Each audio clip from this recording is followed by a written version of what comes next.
नमस्कार, बहुत स्वागत है आपका। भगवान शिव सावन के महीने में 100 परिवार पृथ्वी लोक पर रहते हैं, शिवालय में रहते हैं और भक्त शिव जी को प्रसन्न कर अपनी मनोकामना उनसे कहते हैं और वो पूरी भी होती है। लेकिन शिव जी को कुछ ऐसी वस्तुएं हैं जो जरूर अर्पित करनी चाहिए। शिव को सबसे प्रिय महीना श्रावण का महीना है और इस महीने में भगवान शिव को कुछ ऐसी वस्तुएं हैं जो आप जरूर अर्पित करें। शिव देंगे वरदान, लेकिन कुछ ऐसी वस्तुएं हैं जो भूलकर भी अर्पित ना करें जाती है। शिव पुराण की विद्येश्वर संहिता में लिखा है कि श्रावण मास में कर्क राशि में सूर्य के होने पर भगवान शिव के साथ अंबिका का पूजन करें। वे संपूर्ण मनोवांछित भोगों और फलों को देने वाली हैं और संपन्नता, स्वास्थ्य, प्रगति की इच्छा रखने वाले लोगों को मां अंबिका की पूजा जरूर करनी चाहिए श्रावण माह में। पान का पत्ता सकारात्मक ऊर्जा को बढ़ाने वाला और नकारात्मक ऊर्जा को दूर भगाने वाला माना जाता है।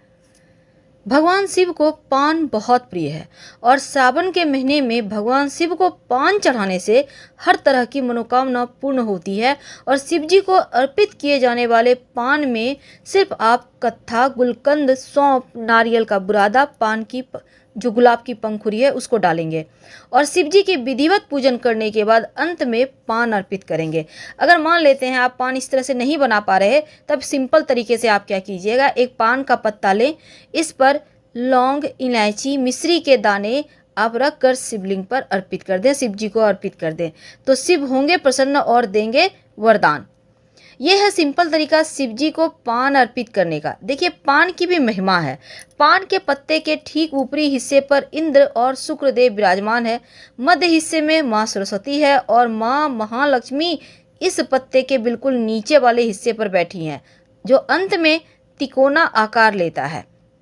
तो ज्येष्ठा लक्ष्मी पान के पत्ते के जुड़े हुए भाग पर बैठी हैं और वह भाग है जो पत्ते को दो हिस्सों को एक नली से जोड़ता है। विश्व के पालनहार भगवान शिव पान के पत्ते के भीतर वास करते हैं और भगवान शिव एवं कामदेव जी इस स्थान पर पत्ते के बाहरी हिस्से पर हैं।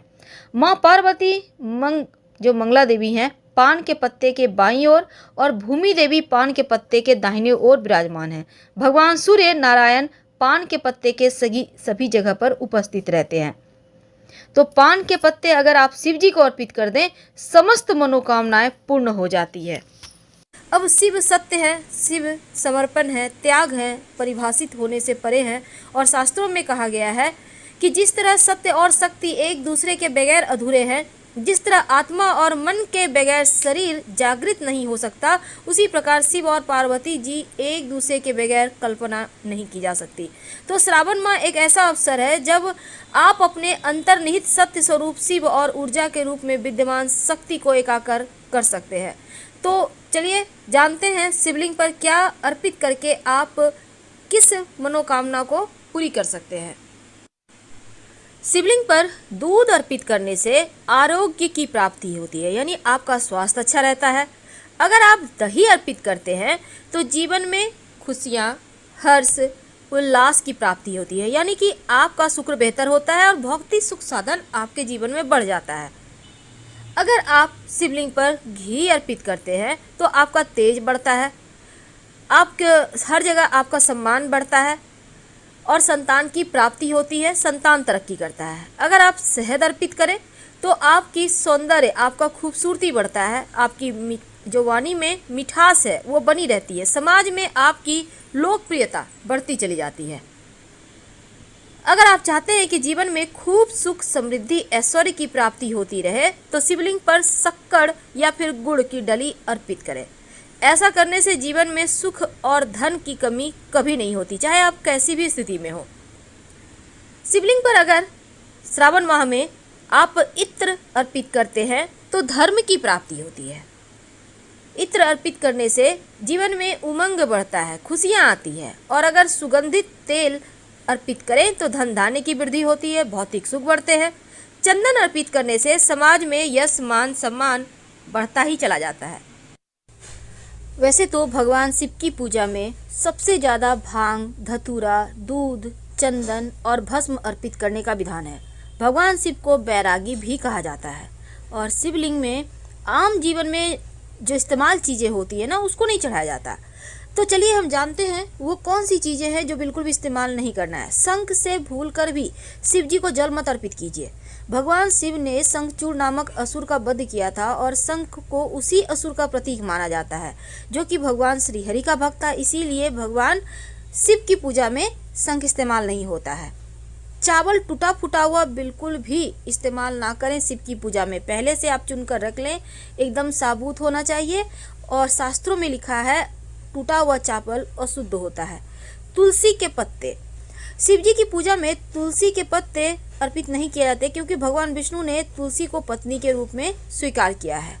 हल्दी स्त्रीलिंग है और शिवलिंग पर कभी भी हल्दी नहीं अर्पित की जाती क्योंकि हल्दी मांगलिक चीज़ों में यूज होता है। सिंदूर को भी कुमकुम सिंदूर जो सौभाग्य का प्रतीक है और शिव जी बैरागी हैं, इसीलिए शिव जी को कुमकुम अर्पित नहीं किए जाते। नारियल का पानी, देखिए नारियल तो आप चढ़ा सकते हैं लेकिन फोड़कर पानी अर्पित नहीं करना है। और ना ही अगर आप व्रत रखते हैं तो आप जो शिवलिंग पर चीज़ें चढ़ाई है उसको तो नहीं खाना है। और अगर राहु केतु परेशान करे तो शिवलिंग पर आप 2 लौंग अर्पित करें। ऐसा करने से राहु केतु की समस्या से मुक्ति मिल जाती है। बाद में इस लौंग को उठाकर अगर आप घर में पूजा करते हैं तो पास के किसी मंदिर में रखें या फिर कहीं मिट्टी में दबा दें।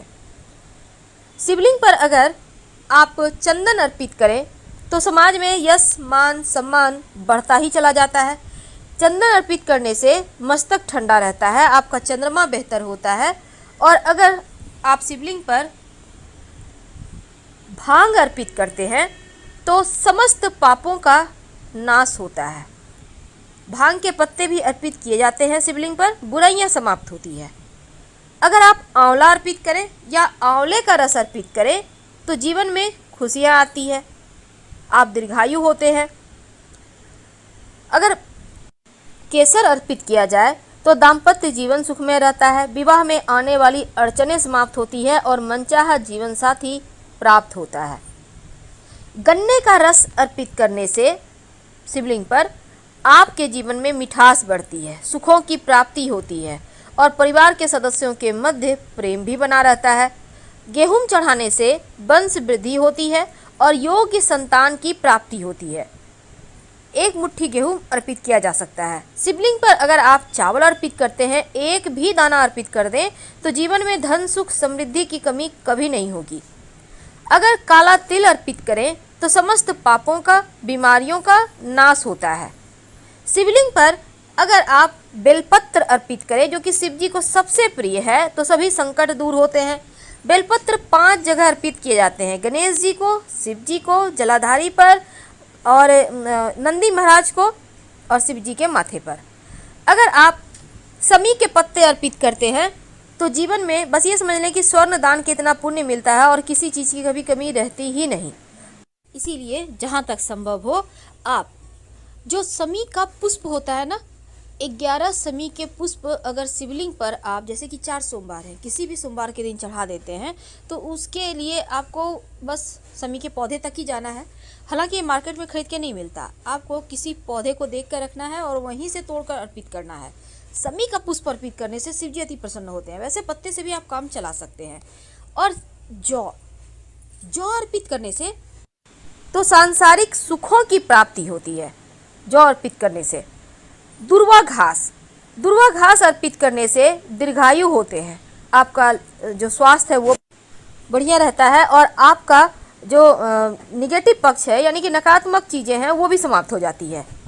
वैसे तो अगर आप 1 लोटा जल में थोड़ा सा कुसा घास डालकर शिवलिंग पर अर्पित करें तो पितृ दोष समाप्त हो जाता है, पितृ लोग संतुष्ट होते हैं और आप पर कृपा बरसाते हैं। कमल का पुष्प अर्पित करने से जीवन में धन मान सम्मान ऐश्वर्य सब कुछ बढ़ता है क्योंकि कमल का पुष्प श्री हरि को भी पसंद है और शिव जी को भी, तो सुख शांति समृद्धि बढ़ती है। हरसिंगार का पुष्प भी अर्पित करने से आपका शुक्र बेहतर होता है क्योंकि यह सुगंधित पुष्प है और ऐश्वर्य बढ़ता है। अगर आप चमेली के पुष्प अर्पित करते हैं तो जीवन में सुख समृद्धि दोनों ही बढ़ता चला जाता है। तो शिव जी पर अगर आप उनके सबसे पसंदीदा धतूरे का पुष्प या धतूरे का फल अर्पित करें तो सुयोग्य संतान प्राप्त होता है जो कुल का नाम रोशन करता है। तो आपको भी अगर धतूरे का पुष्प या फिर फल मिल जाए तो शिव जी को जरूर अर्पित करें। अर्पित करने से मनचाहे संतान की प्राप्ति भी होती है। आंकड़े का पुष्प से अगर उनका श्रृंगार करें तो जीवन के सभी सुख मिलते हैं। पितरों को मोक्ष की प्राप्ति होती है। सफेद या बैगनी जो भी आंकड़ा मिल जाए उसी से शिव जी को मनाइए। अलसी का पुष्प अगर शिव जी की पूजा करें तो सभी देवताओं का आप प्रिय हो जाते हैं, यानी सभी देवी देवताओं का आशीर्वाद आपको मिलता रहता है। अगर आप अपराजिता का पुष्प अर्पित करते हैं तो शत्रु विरोधी शांत रहते हैं। और इसके साथ ही अगर आप बेले के पुष्प से उन्हें पूजते हैं तो मनचाहा सुंदर जीवन साथी मिलता है। कनेर के पुष्प अर्पित करने से जीवन में खुशियां आती है और शत्रु विरोधी शांत रहते हैं। मोर पंख अर्पित करने से जो श्री कृष्ण के माथे पर विराजते हैं, तो अगर शिव जी को अर्पित किया जाए तो शत्रु विरोधी भी शांत रहते हैं और आपका सुख बढ़ता है। केला अर्पित किया जाए तो संतान का सुख मिलता है। तो शिव जी को अक्सर ही आप जल और बिलपत्र अर्पित करते हैं, लेकिन कुछ ऐसी वस्तुएं जो अर्पित नहीं करना चाहिए, जैसे कि सिंदूर। इसके साथ ही शिवलिंग पर आप शंख से जल अर्पित नहीं कर सकते, तुलसी का पत्ता नहीं अर्पित कर सकते, टूटा हुआ चावल अर्पित नहीं कर सकते और लाल चंदन और केतकी का पुष्प भी अर्पित नहीं कर सकते। नारियल तो अर्पित कर सकते हैं, पर नारियल फोड़कर जल ना चढ़ाएं। इलायची अर्पित करने से सुख बढ़ता है, शुक्र मजबूत होता है।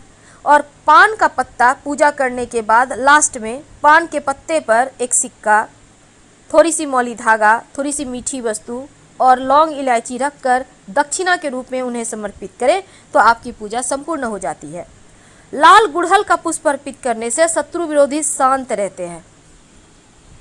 और अगर आपके कुंडली में काल सर्प दोष हो तो चांदी के या तांबा का नाग नागिन का जोड़ा शिव जी को अर्पित कर दे। खासकर अगर उस दिन नाग पंचमी हो तो आपका काल सर्प दोष भी समाप्त हो जाता है। अगर किसी को स्वास्थ्य की समस्या है तो जल में 5 पीपल के पत्ते डालकर जो व्यक्ति बीमार है मानसिक या शारीरिक रूप से, उनके ऊपर से आप 5 बार उबार लें और शिवलिंग पर चढ़ा दें तो उनका स्वास्थ्य की समस्या दूर हो जाती है। अगर हरा मूंग अर्पित करते हैं शिवलिंग पर, आपका बुद्धि की समस्या समाप्त होती है, आपकी वाणी का तेज बढ़ता है, आपका बुद्धि बेहतर होता है और हर तरफ आपकी पूछ होती है।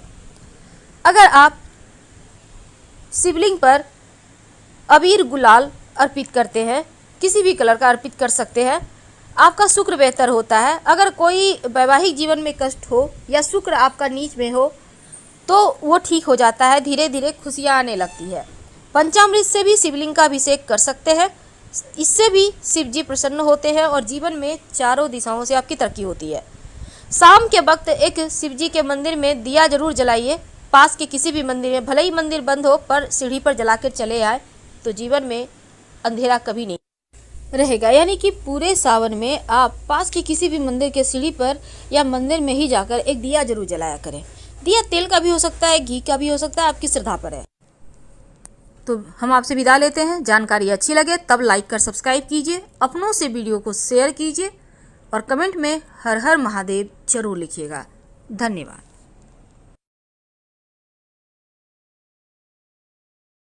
आप बहुत कष्ट है, कर्जा भी बढ़ गया, तकलीफें भी बढ़ गई, बहुत दुख भी बढ़ रहा है, कहीं परिवार सही नहीं चल रहा है, तो प्रयास करते रहा करो।